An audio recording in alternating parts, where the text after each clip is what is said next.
نبی صلی اللہ علیہ وآلہ وسلم کو اللہ تعالیٰ نے جب اس دنیا میں نبی بنا کر مبعوث فرمایا تو آپ کے آنے سے پہلے اس دنیا میں بہت سارے مذاہب پہلے سے موجود تھے۔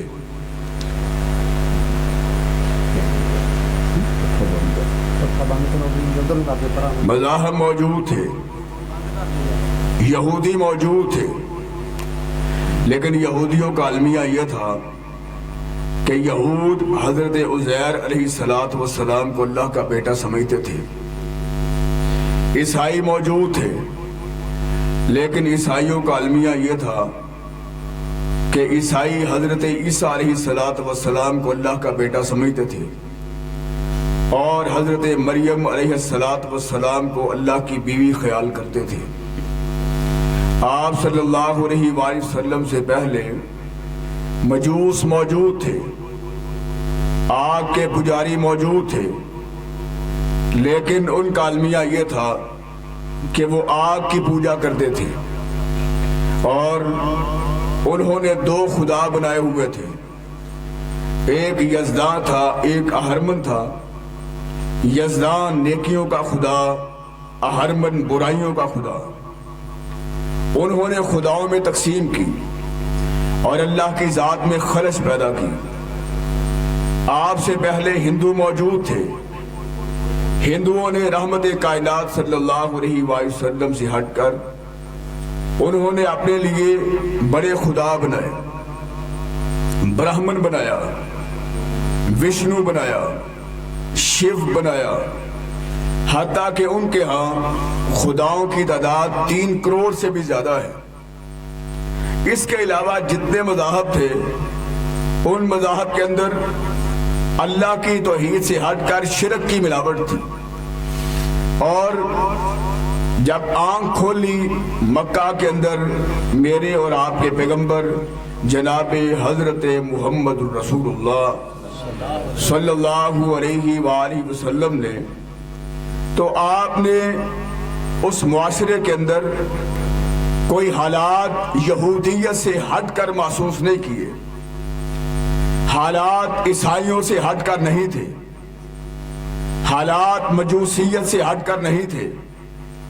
حالات ہندوؤں سے ہٹ کر نہیں تھے، کیونکہ اگر وہ غیروں کی پوجا کرتے تھے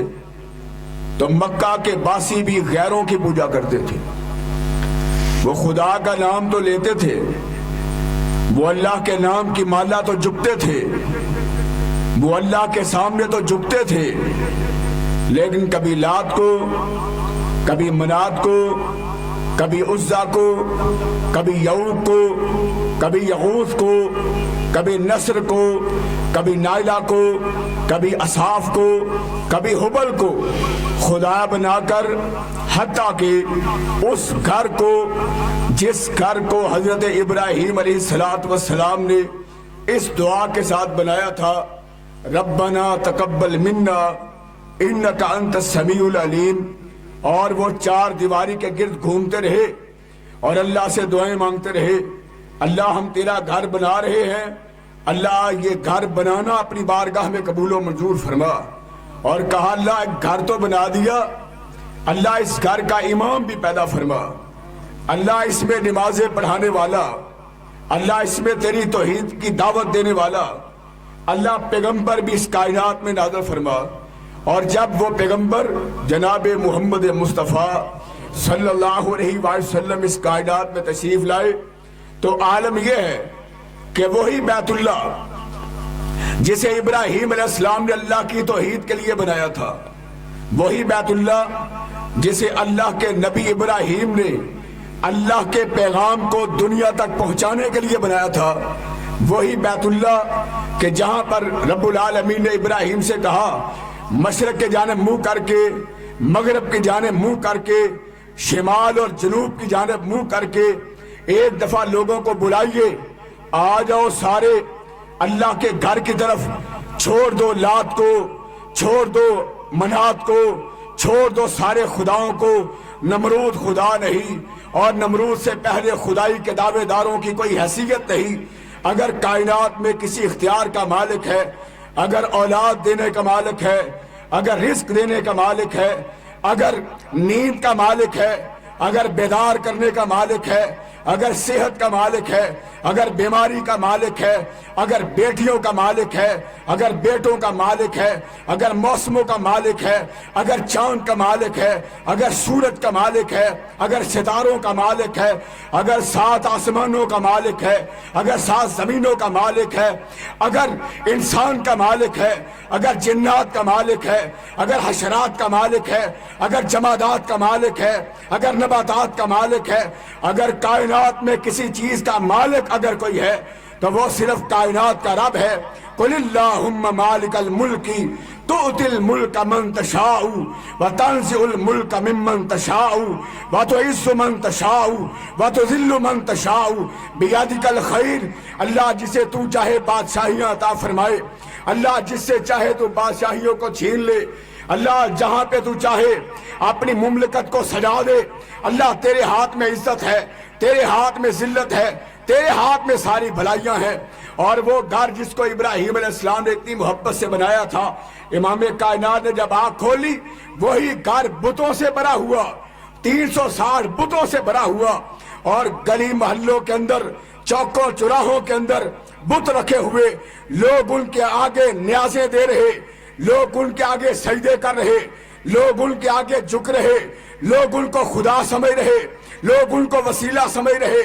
اور انہیں خدا کا نائب سمجھ کر اختیارات کے اندر ان کے آگے جولیاں پھیلا رہے، ان سے اولادیں مانگ رہے۔ کائنات کے امام نے آپ کی عظمت عظیم کا یہ اللہ نے بیان کیا کہ جیسے جیسے اللہ نے آپ کو صحت دی، آپ کو ایمان دیا، اللہ نے آپ کو نبوت عطا فرمائی، کائنات کے رب نے کوہ صفا پر کھڑے ہو کر کہا، کائنات کے نبی نے کوہ صفا پر کھڑے ہو کر فرمایا، آپ نے کہا قولوا لا الہ الا اللہ تفلحوا تملک العرب والعجم، کہہ دو کہ اللہ ایک ہے، اللہ کے علاوہ کوئی اور معبود نہیں ہے، تم عرب و عجم کے مالک بن جاؤ گے، تم ساری دنیا کے عقیدہ توحید کو اختیار کر لو گے، اللہ تمہیں روم کی بادشاہی عطا فرمائے گا۔ اگر عقیدہ توحید کو اختیار کرو گے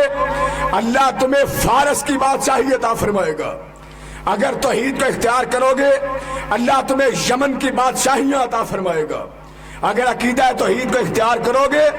اللہ تمہیں ساری دنیا میں عزتیں عطا فرمائے گا۔